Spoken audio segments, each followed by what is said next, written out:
నిజంగా ఈరోజు ఈ విషయం మీద ప్రెస్ కాన్ఫరెన్స్ జరగడం కానీ అక్కడ సుప్రీంకోర్టులో ఇలాంటి ఒక వర్డిక్ట్ వచ్చే ముందే జనాలు లా వాళ్ళ చేతిలో తీసుకొని అసలు మూగజీవులకి ఎట్లాంటి రక్షణ లేకుండా చేసినందుకు ఒకవే బాధ అనిపిస్తుంది, ఇంకోవే వింతగా అనిపిస్తుందండి.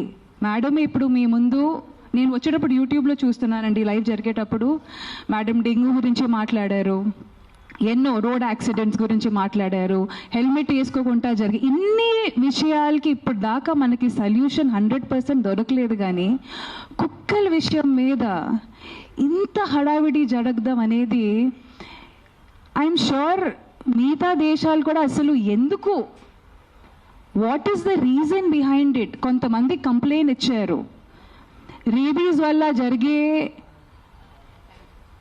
వల్ల జరిగే డెత్స్ గురించి మాట్లాడారు. అదే చిన్న పిల్లల్ని కుక్కలు కరవడం వల్ల వాళ్ళు చనిపోవడం గురించి మాట్లాడారు.